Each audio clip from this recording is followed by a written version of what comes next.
Halo semua, apa kabar? Tentunya baik dan tetap semangat ya, meski belajar secara online.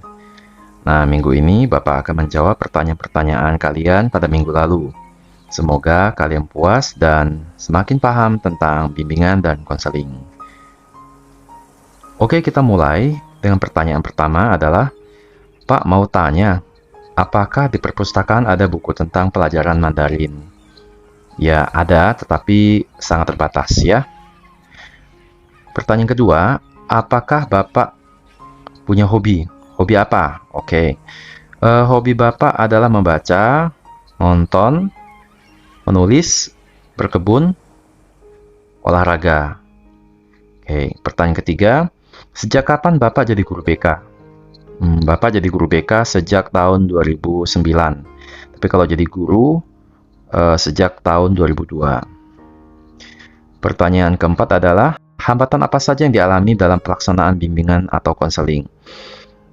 Kalau di masa pandemi, ya ada sebagian siswa yang sulit dijangkau tentunya.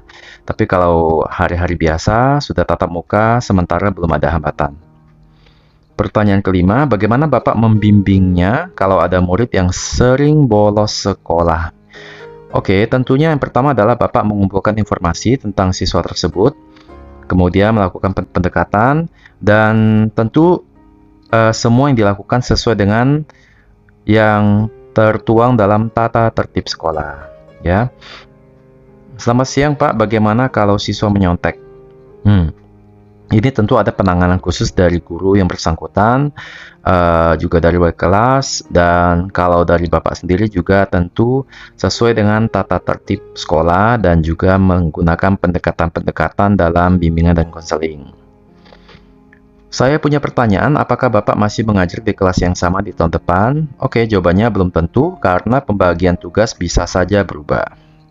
Itu pertanyaan dari kelas 7A. Sekarang kita ke kelas 7B. Bapak nanti kalau BK ada belajar kan Pak? Oke, ada materi dalam bimbingan konseling. Kalau dalam mata pelajaran disebut dengan pembelajaran, tapi kalau dalam BK itu namanya layanan. Jadi nanti akan ada materi-materi layanan yang akan kalian ikuti. Apa yang harus dilakukan dalam melakukan bimbingan di proses pembelajaran? Nah, jawabannya ada bimbingan yang kalian ikuti dan kegiatan-kegiatan lainnya tentunya seperti konseling individual dan lain-lain. Ya, nanti akan kalian ikuti kok. Oke, untuk pertanyaan dari kelas 7B sudah. Dan sekarang kelas 7C, yaitu kalau buat kesalahan bakal dimasukin ke dalam buku BK ya Pak? Nah, tentu ada prosesnya ya. Pembinaan juga, dan semuanya tentu sesuai dengan tata tertib sekolah. Nah, BK sebetulnya hanya bertugas membimbing, ya, membimbing siswa. Berikutnya adalah apa saja tugas guru BK? Jika ada pertanyaan yang sulit, bolehkah saya bertanya dengan Bapak? Oke, tugas guru BK sepertinya di video pertama sudah Bapak jelaskan, tapi nanti tentu akan Bapak perjelas lagi, dan kalau ada pertanyaan, boleh silakan bertanya, ya. Apa saja aturan dari sekolah? Nah, aturan sekolah ada dalam tata tertib yang nanti di kemudian hari akan Bapak sosialisasikan ya. Oke, tadi ada pertanyaan dari kelas 7C, sekarang kita menuju ke pertanyaan kelas 7 Delta. Sementara masih cuma ada satu siswa yang bertanya, yang lainnya boleh menyusul ya. Pak, apakah tujuan guru BK untuk mendisiplinkan siswa?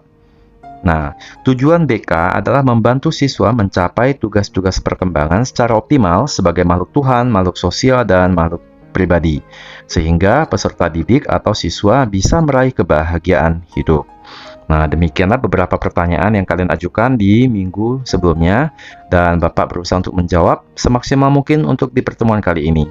Baik, terima kasih atas perhatiannya. Sampai ketemu di pertemuan berikutnya.